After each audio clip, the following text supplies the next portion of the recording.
pictures, followed by the reception for our exhibition, which is across the street in our Spiva Art Gallery. Not to be confused with the Spiva Art Center, which will be a much longer walk. So we won't be going there. And really, I'm not introducing, I'm more re-welcoming. Dr. Mednick taught here at Missouri Southern for 3 years, so this is his triumphant return, or that's how I'm staging it. Dr. Mednick started out with a BFA in screenwriting at University of Southern California, and then he transitioned into getting a master's in art history and museum studies, also from USC. From there, he started working with let me get it right, Denmark University of Copenhagen, the Institute of Fine Arts there. Wasn't that hard, I should have. Got a PhD from Indiana University in Bloomington, Indiana, specializing in 19th, 20th century European art, minors in African art, as well as European American history. From there, he served as visiting lecturer, Visual Arts Media Studies Division at Pasadena City College, then University of Copenhagen. He also was visiting scholar for the Scandinavian section at the University of California, LA, 2008, 2009. University of Copenhagen's Department of Art and Cultural Studies, 2009 to 10. 10 he came here, then from here he went to the University of Toledo, where he was the assistant professor of art history. You know what to do, I'd like to welcome Dr. Thor Mednick.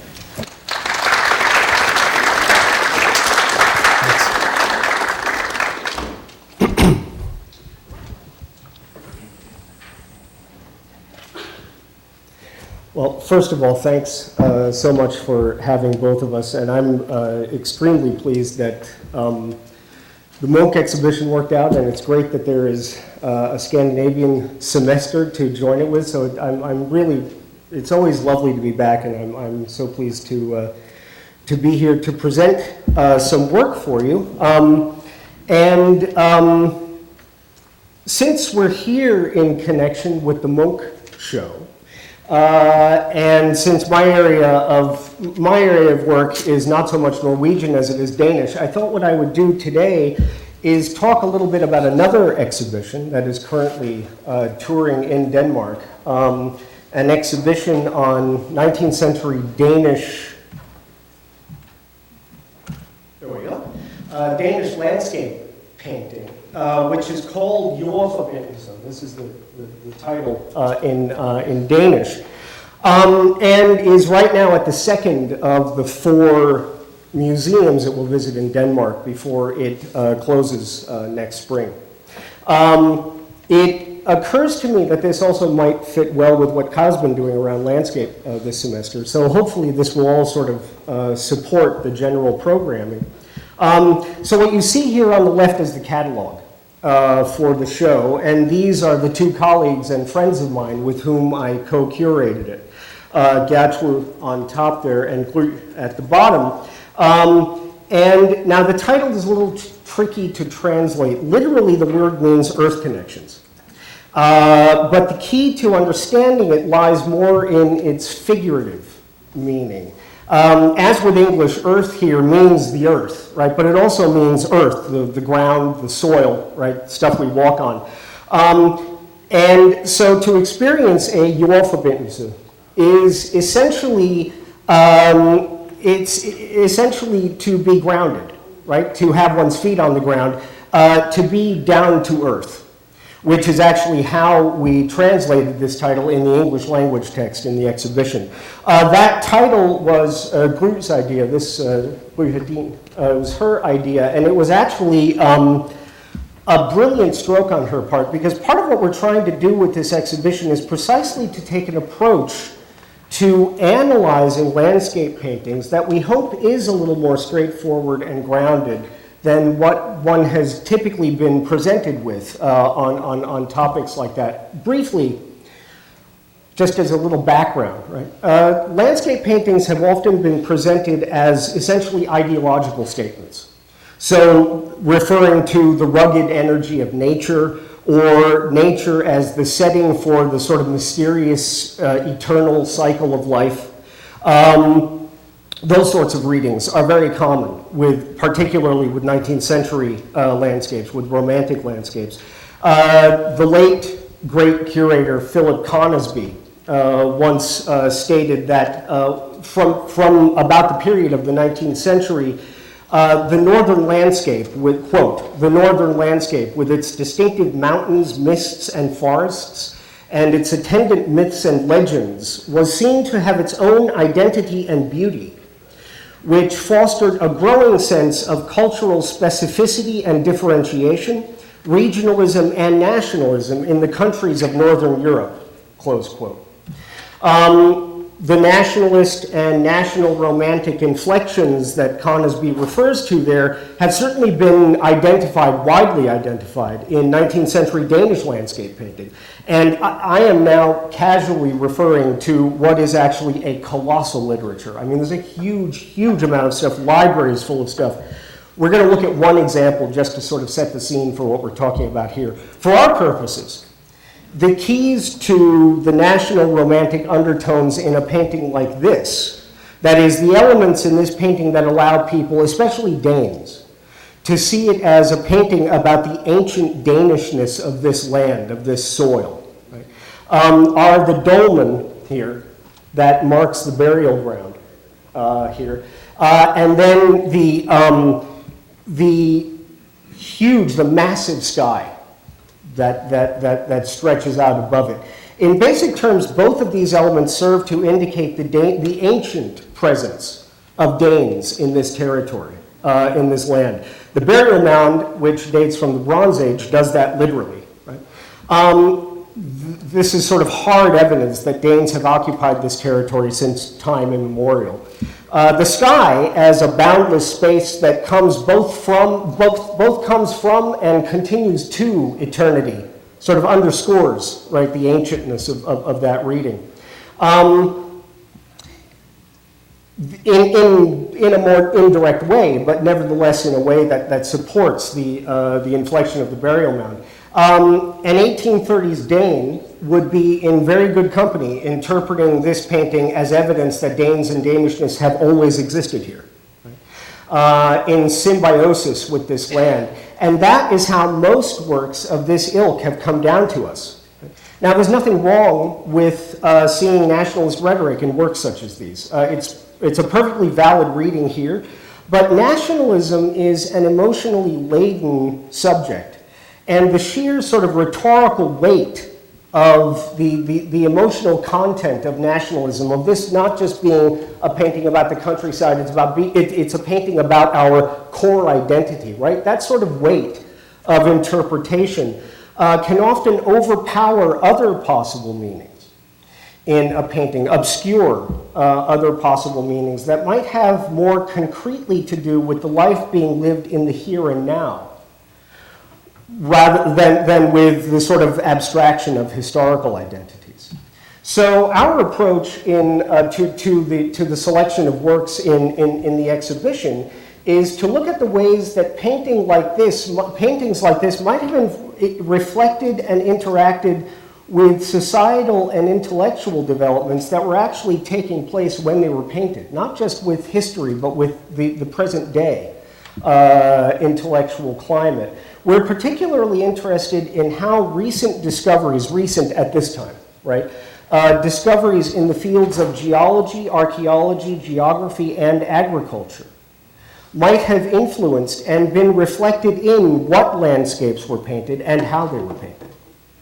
One of the underlying points here is that these artists were alive in the world, right? And as such, they were active cultural, political agents. So it's possible then that they used landscape renditions not just to satisfy a particular market, right? But also as a means of investigating and commenting on scientific and economic developments in order to make contributions to various debates in their time around the questions of science, modernity, and national identity at that time. I mentioned that there's a great deal of important and useful literature on 19th century Danish landscape painting, tremendous amounts of research. of archives and correspondence to clarify the historical record concerning activities of artists and who they knew and what they were doing and so forth. All of us who are in this field are beneficiaries of all this labor, and we're grateful for it, particularly because it allows us to survey what has been done and see new ways in which our understanding of this period, our understanding of how landscape painting functioned culturally, for instance, might be enhanced. So it's clear that nation building and national identity were central influences at this time. But we wonder whether one might be able to trace other forms of influence as well, and identify interests and priorities that were perhaps a little less abstract and ideological, and a little more concrete and material. I referred to science and industry, but I should also point out, in case you're not aware, that new fields of inquiry, like archaeology and geography, were developing into scientific disciplines at this time. So this was really the vanguard at the time paintings like this were made, and they were making it they were making it increasingly clear that existing ideas about the age of the earth and how it and humans developed had been somewhat misguided. While my interest in landscape painting is more recent, both my colleagues have been researching and writing about it for a long time, and it was not long, I mean, it didn't take long for us to realize that we could actually get together and do something about it, right? So our basic purpose is to demonstrate the many ways that visual art, and especially landscape painting, operated in a sort of informal collaboration with the scientific disciplines that I mentioned before, and also with developments in agriculture, which is what I'll spend most of my time on today, because that was my part of the exhibition. So the question is, how did landscape painting both document and disseminate, spread, and communicate ideas about the actual landscape that were being reconceived and redesigned by these various fields of intellectual endeavor at that time? Again, the artists we're looking at were also intellectual agents in regular communication and exchange with the world around them, and their paintings often reflected views and reactions specific to that context. There's a way we might think about contextualizing this, and I want to mention an historian named Jeppe Nevers, in English, I guess, who published a book on the Industrial Revolution, which, and in his view, I mean, the Industrial Revolution, most people would agree with this, is typically appreciated from the standpoints of its economic, technological, political, and sociological contributions and consequences. It's less widely recognized, according to Nevers, that the legacy of industrial development also left deep psychological traces in our culture. Right? And what Nevers is referring to here is basically the history of ideas, that is historical research that deals with the expression, preservation, and change of human ideas over a period of time. In his model, the Industrial Revolution is not just what happened, but also what that did to the way we think about things. And that sort of contextual model is what my colleagues and I have attempted to present in our exhibition. This is a model in which landscape paintings do not just represent the landscape being painted and the ideologies that it's meant to embody. This model considers whether a 19th century Danish landscape painting might also tell us something about the scientific and technological climate in which it was created. So there are three basic questions involved here. Did these intellectual developments also influence the way landscapes were painted? And did those paintings and illustrations and prints and so forth, all of the visual material, help to educate the public on these developments? And if the answers are yes to those two questions, then the third question is whether helping to create a more informed public resulted in new expectations in that public as to what scientifically, culturally, and technologically relevant landscapes should look like. The more they learned about landscape, the more they expected to see what they had learned in paintings, is the idea. we divided the exhibition to address primarily the first two questions. We had organized the exhibition around pictures that deal with the four general professional fields I mentioned before, right? Geology, geography, archaeology, and agriculture. And each of these rooms represents a group of paintings that we have selected in order to analyze how scientific developments at that time, scientific activity, influenced the practice of landscape painting. That is, both the motifs that were chosen, but also how they were painted.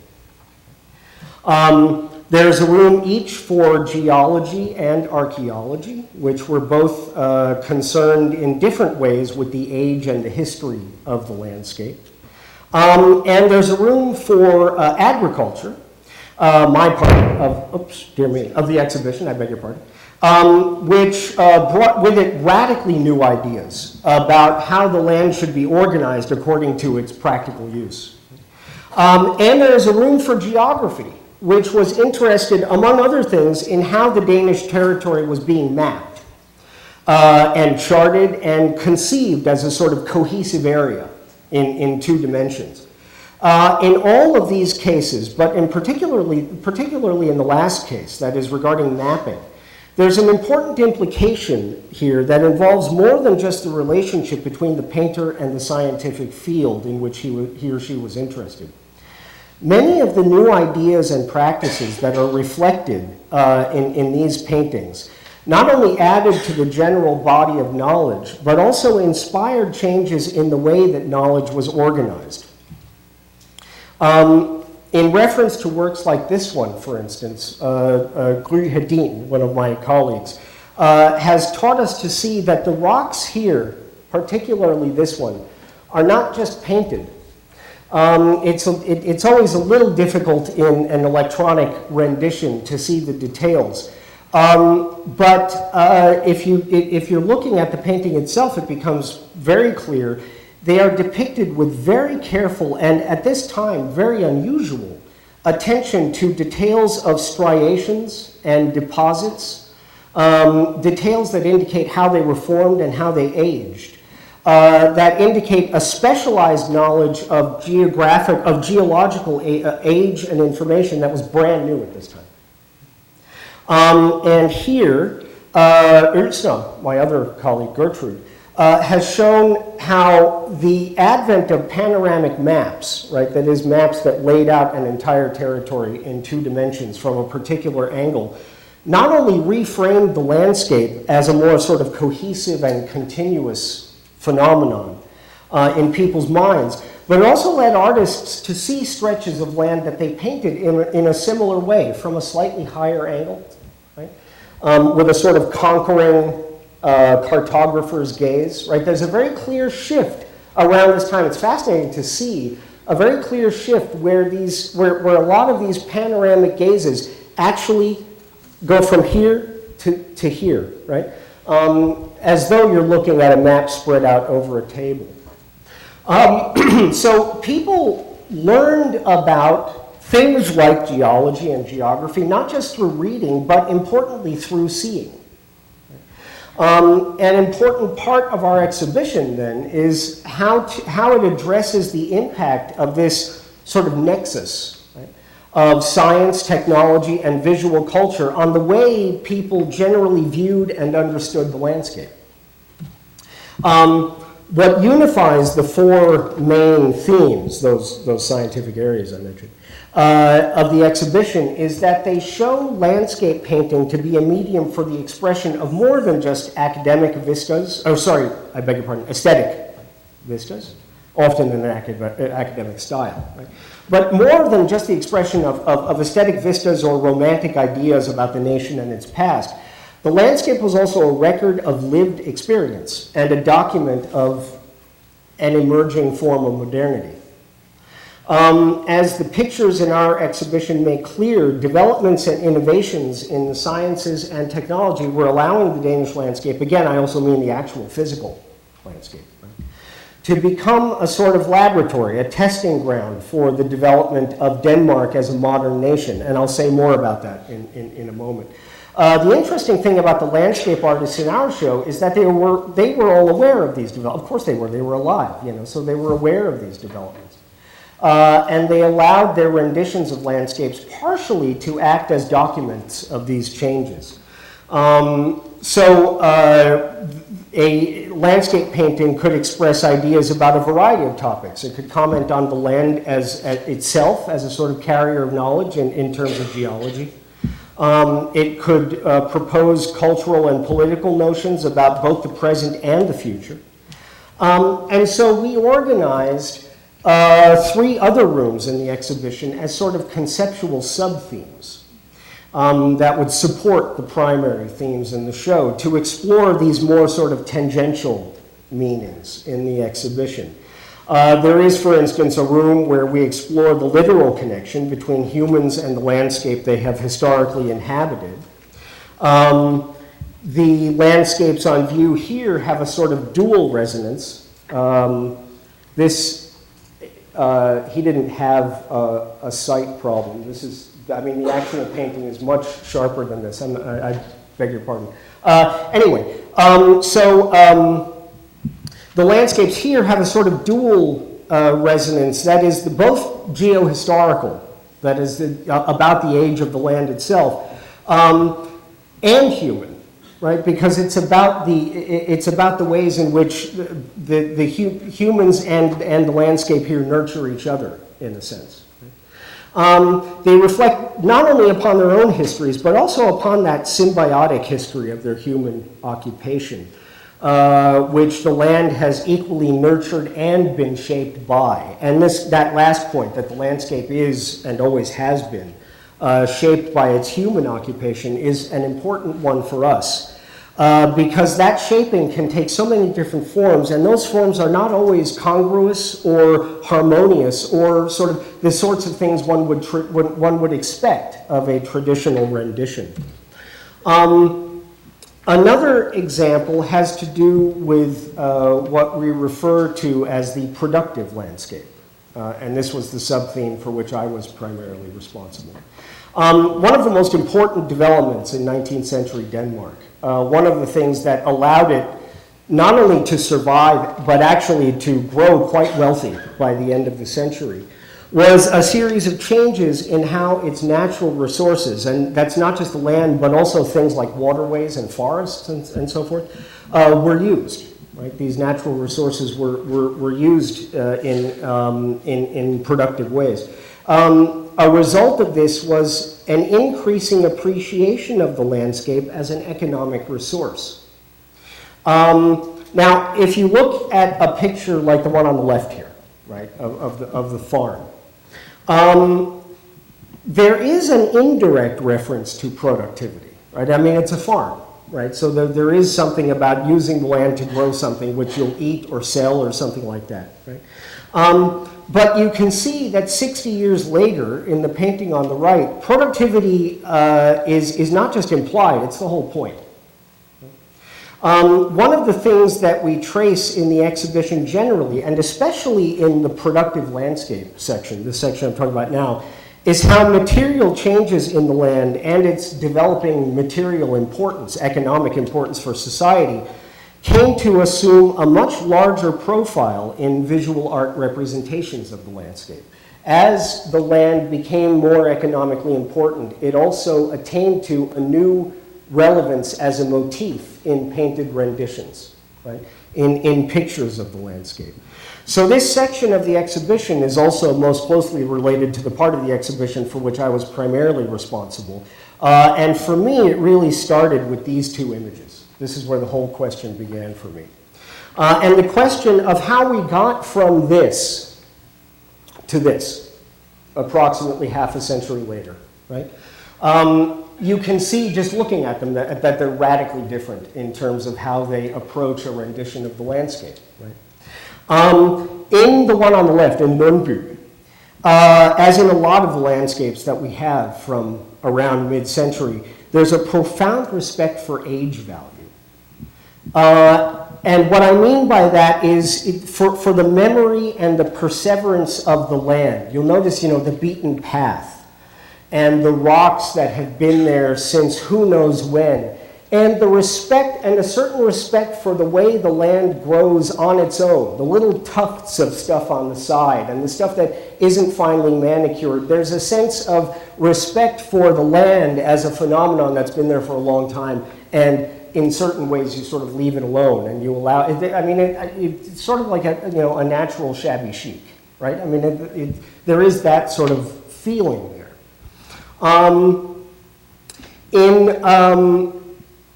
And this was common for romantic landscapes in general, right? That Lundby seems to posit an almost organic relationship between the land and the people who had occupied it since time immemorial. The whole thing seems to fit together. Even though there's nothing particularly natural about that house, it doesn't stand out in a counterintuitive way. Then you look at Nielsen's painting on the right. The age value here is basically gone. Right? And so is that same resonance of human life. There is, of course, an indication of human presence. The field is cultivated, but it doesn't come across in the same way at all. What we have in place of what Lundby was doing, of his sort of historicized symbiosis, is something much more distilled and reductive. It's much cleaner. It's much more linear. Right? Now, we're looking here at something from 96, 97, right? So it's plausible. I mean, one thing we could immediately wonder about is the influence of modern art, right? As a possible reason, the influence of modern pictorial styles from Paris, for instance, right? As a possible influence here. Things like maybe synthetism. Right? This flattening of space, and I'll talk a little bit more about what is meant by that. But this is one of the primary developers of that style was the fellow up on the left there, Gauguin. Right? And this was certainly known in Copenhagen at the time that Nielsen was painting his picture, and it was known largely through Gauguin's wife. I don't know if you're aware of this, but he was married to a Danish woman named Meticulous. You might not be aware, even if you knew that, you might not be aware of the fact that, I mean, he was, there were certain problems with his attitude toward everyone else in the world. There was, one of the ways that was expressed was by the fact that when he decided that he was going to go off and be a painter, he left her and the kids to fend for themselves in Copenhagen. So one of the things that she did in order to fend for herself was give French lessons. And a lot of young artists at the Academy, or a few young artists at the Academy in Copenhagen, like this guy, came and got French lessons from her and then happened to see the collection of paintings that Gauguin had left behind. And that changed everything pretty quickly. So Berlin became acquainted with this new pictorial language in this way, and he actually traveled to France to receive instruction from Gauguin and was briefly part of a group of painters around him called the Nabi, the sort of group of symbolist painters. Berlin showed this painting back in Copenhagen when he came back from that visit with Gauguin. And then the next year, Gauguin's wife helped to organize an exhibition of Gauguin's paintings in Copenhagen, which also included several of his early Tahitian paintings. So there's no question that when Nielsen painted this view of this town called Ghent, this village, this farming community called Ghent, he was certainly aware of both Berlin and Gauguin. And it's fair enough to wonder about the possibility that this still sort of vanguard compositional technique exerted an influence on him, right? And I think that may be part of it. There is certainly in Nielsen an emphatic shift away from anything like the romanticism in Lundby. But I really don't think that synthetism or any other modernist tendency is the only explanation for what takes its place. And I'll explain something. But this is a very famous example, this Bernard. You can see this in this example, the sort of visual hallmarks of synthetism. They were a severe collapse of pictorial space. And if you put yourself in mind of stained glass, for instance, right? and a commensurate sort of flattening of color into formal fields, right? So that it's not a color that undulates very much. It's pretty flat, right? If you look at the Nielsen painting, the problem with thinking about modernism here is that his colors are accurate, right? They're not flat. They are alive. They undulate. There is all sorts of subtlety and changes in temperature and saturation to indicate different levels of maturation in the grass and so forth. This is a landscape that you could, and not just the color, I should mention, there's also a plausible recession into space here. It comes across as flat because it's so clean, but there actually is a recession into space that you could, a regression, excuse me, into space that you could enter, right? This looks like the space, right? And it looks like one would recognize the territory if one were in this painting. There's a priority placed on what he's actually looking at. And this is reflected also in his sensitivity to topographical slopes and things like that, the wave of the hills and so forth. It looks like Gauguin. Not precisely, there is some manipulation, there is some reduction, but it's still hanging on to what he's seeing, right, in a way that an abstract painting would not. So it seems to me that this sort of lingering contact with observable reality, this is a key to understanding what happened to a certain group of Danish landscape paintings toward the end of the century. There was this category of Danish landscapes, that is, landscape paintings of Danish territory. Because, of course, I mean, this Berlin here is also a Danish landscape insofar as he was a Dane, but it was painted in France. So this is the distinction I'm drawing here. There was this category of that kind of painting in which depictions became a lot more rectilinear. They became more geometric in their organization, but they did so usually without removing the landscape into a purely formal or abstract realm, right?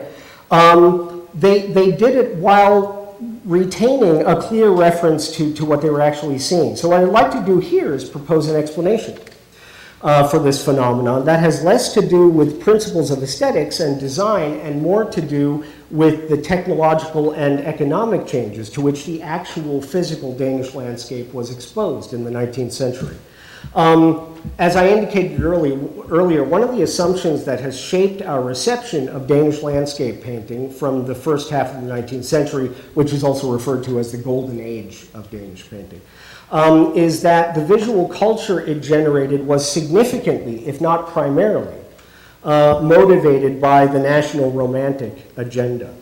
The late art historian Caspar Monrad, who, for instance, he saw works like these, particularly this one, but both of them, as expressing a deep-seated Danishness, a sort of profound spirit of Danishness.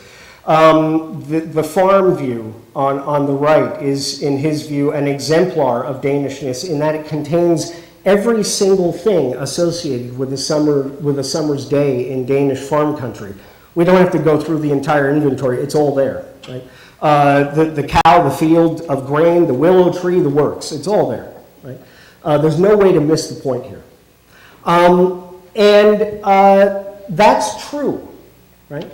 The problem is that this sort of approach to reading a painting like this, one that assumes that its entire meaning is contained within the painting, that the meaning of the painting comes only from what you see here, right? From these signs of a summer's day. That tends to value this kind of landscape painting as easily and immediately legible systems, right? Easily readable, immediately readable. You don't need to know anything else. Works of art in which there was a clear relationship between the objects and what they represented. So that in the picture of the farm, the cow, the planted field in the middle ground, and the house are simply read as predictable elements in a cozy and straightforward representation of farm life. And then you're done, right? in this sense, this sort of symbolic meaning created by the painting was equal only to the signs in the painting, to what was actually in it. So the painted objects and figures, that was where you got all of the meaning. The narrative in its entirety was contained within the representational system of the painting itself. And that then became the Danish farm in people's view, right? Their pre-existing ideas about what a farm represented were seen in that painting, and then they were reinforced, and that became the Danish farm. But consider for a moment that a painting, as a single cohesive unit, can itself be seen as sort of a sign. There is a way of looking at a painting as something that represents something larger in society, something that exists outside its frame. Just as objects represented in the painting are signs of their counterparts in reality. The rock is a rock, the cow is a cow. The entire painting could perhaps make reference to something other than the specific scene or view that it depicts. If a landscape depicted in a painting, especially a painting in the realist mode, is a construction of a perceived reality, then the painting itself, as a single coherent gesture of depiction, may imply something of the attitudes, assumptions, or knowledge that surrounded its composition. I'll give you an example. Consider this painting by Magritte. Now, I freely admit that there's nothing especially Danish about this landscape. Right? But there is nevertheless an informative aspect of its commentary on landscape painting in general that may help to clarify the distinction between individual sources of information in a painting on the one hand and the implications one can derive from the painting as a whole on the other. The key is the presence of two landscapes in this painting, right? The one outside the window and the one on the canvas in front of the window. And you'll notice that the only visual distinction, the only thing that distinguishes them visually, is the subtle hint of the canvas's unpainted margin. Do you see that? The seamless transition between the allegedly real landscape and then the painted one, that underscores the fact that neither of them is real, right? They're both constructions, right? They're both the creations of the person who painted the larger canvas that contains them, that is, right, Magritte.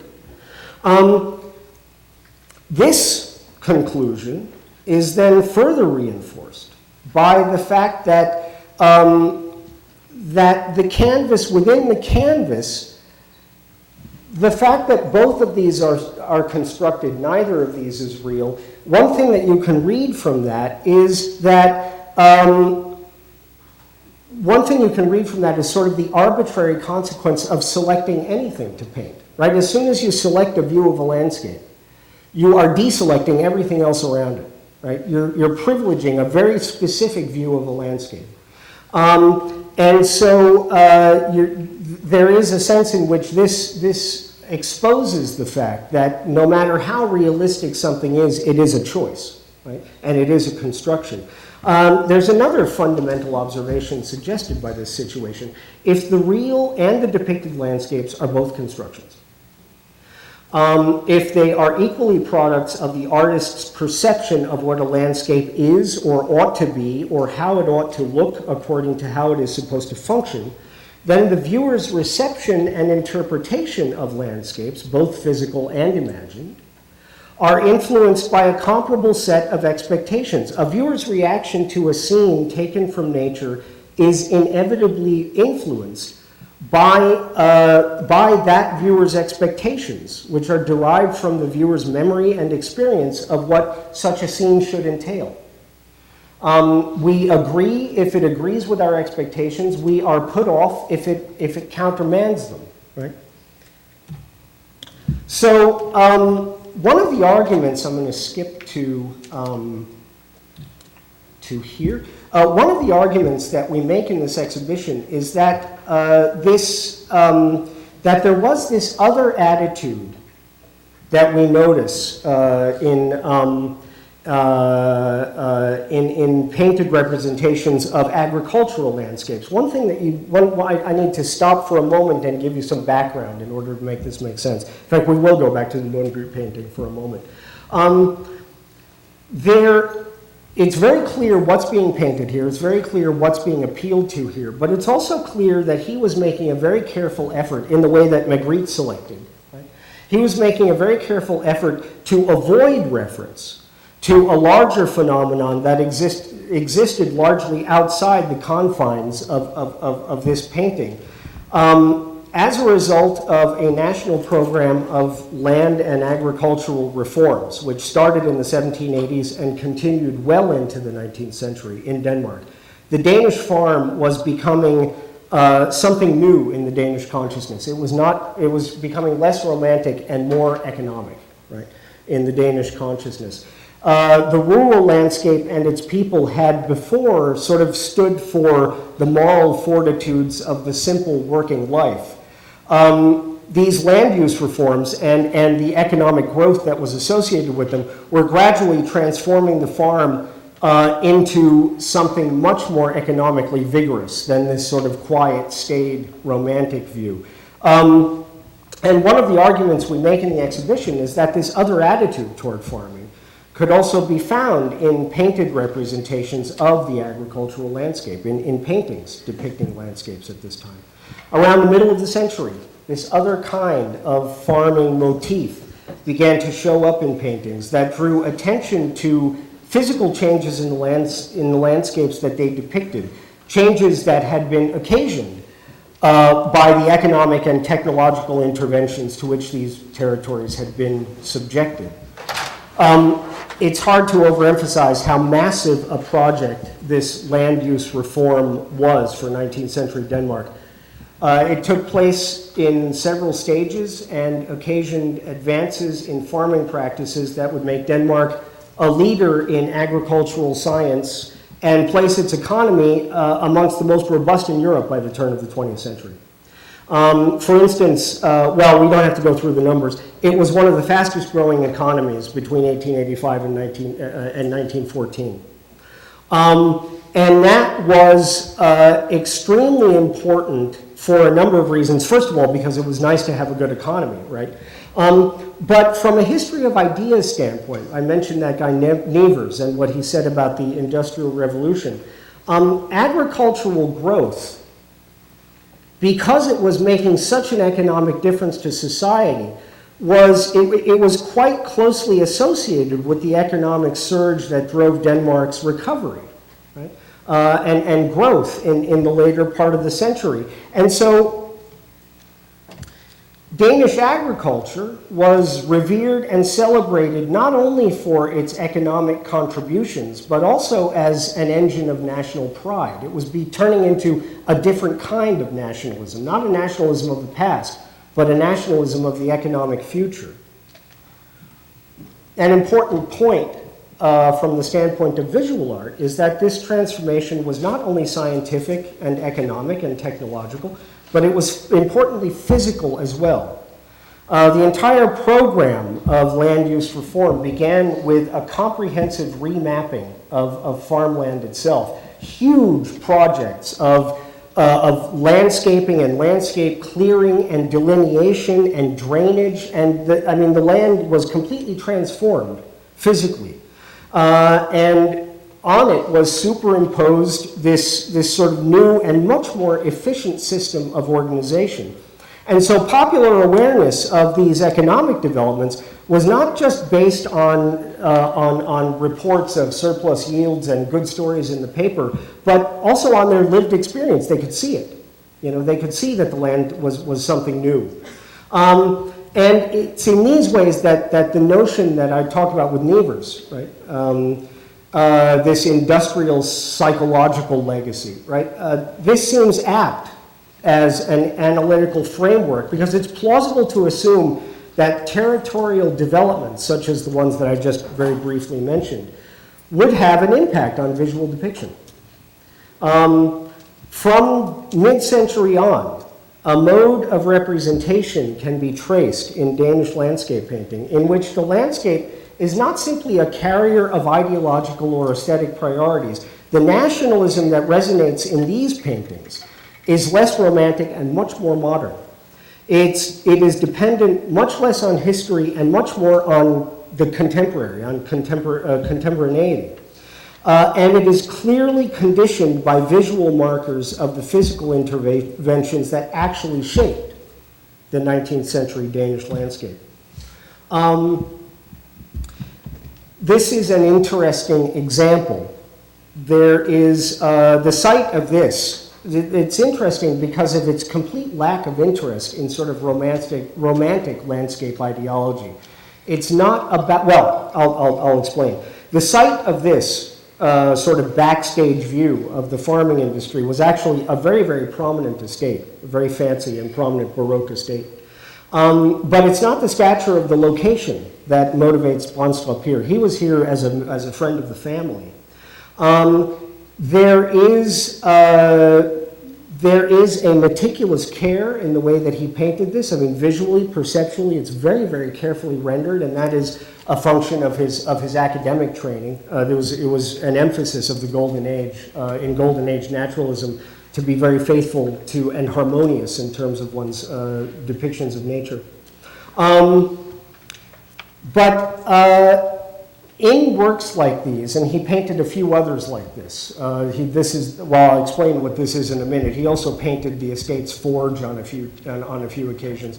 He abandoned the more public places on the manor, the more pretty, the more romantic places on the manor, in favor of private areas to which only family and friends would have had access. And this sort of comparatively humble man-made pond was a good example. Does anyone know what, I mean, anyone have any relationship to farming? Can anyone guess what this would have been used for? For rinsing equipment, primarily farming vehicles. You back them in, it's a ramp, right? Filled with water, you back them in and you wash them off after plowing or something like that. So I mean, it's really sort of the back scene view, the behind the scenes view of farming. And I think that Blomstrup's choice to paint this dam, and to make a fine art record of it, right? It wasn't just his interest in expanding the accepted field of paintable landscapes at this time. It was also a respect for the work that took place on the estate and the material conditions of that work that he was interested in. And he was not alone in his pursuit of this kind of subject matter. Scattered throughout the vast body of 19th century Danish landscape paintings, paintings particularly that featured farms and planted fields, are these occasional moments of structural representation like this. For instance, the drainage canal here. This is not a naturally occurring river. This is a field drainage canal. Here. Not a terribly romantic subject, and a subject that you wouldn't have found necessarily in earlier paintings. Images such as these here, which demonstrated an increasing interest in depicting and documenting the mechanics and industry of agriculture by foregrounding indications of its physical practice and consequences, continued to be interspersed with others more in the historicized sort of romantic vein. What's interesting to note is that over the course of the last few decades of the century, as these images dealt more directly with the technological aspects of farming and increasingly treated the practice of farming as the central motif, they seemed also to become a little more modern. For example, I'd like you to consider this painting by Vermeeren, the one on the top. This is actually a study for this painting. I'm going to concentrate on the study, and particularly on his approach to painting the field in this painting, to painting the landscape in which he eventually placed the figure in the finished work. And I want to make the point by comparing it to a painting by another prominent landscapist, which painted this picture in the same year. By the way, how am I doing for time? I don't have a watch with me. What's that? 10 till 2. It's 10 till 2. Oh boy, I didn't time this very well. Okay, that's interesting. That's not the way it works. Oh, well, actually, I'm not that far away. All right, very briefly, if you see this painting, one of the things that's interesting about it, there is a planted field here, right? But that planted field, it's not necessary in order to understand the point of this painting. This painting is about about the harmony of nature. It's about the sort of the eternal cycle of nature. It's about the Danish landscape as a stable inevitability. And all of the parts of this painting contribute to that reading, and none of the individual parts is meant to express any more meaning or any more content than any other part. If you look at the planted fields here, it's not necessary to recognize them as planted fields in order to read the point of this painting. The painting is not dependent on us recognizing them as planted fields. We have no choice here. The remarkable thing about this painting is it's significant not only for how emphatically foregrounded it is, but also because it spans the entire breadth of the picture. Now, a plot of land like this, it would usually be an invitation to enter, right? Something that spans the entire picture. But this is newly plowed, ready to be planted. The only person who's allowed to enter here is a farmer. This is not a picture that simply involves an agricultural motif. This is a picture that is the agricultural motif. This is not a picture that involves agriculture. It's a picture that is about agriculture, that foregrounds agriculture as the motif in the painting. And it does so in a very careful, very clean, very meticulous way. And the fact that that field is so clean, it may be, I mean, it is interesting from another potential standpoint. One of the most important things that happened in Danish agriculture was the advent of the swing plow. That was the plow without a forward wheel. Once that plow came into agriculture in the 1830s, productivity took off, and it transformed the economy. The extra productivity associated with the swing plow.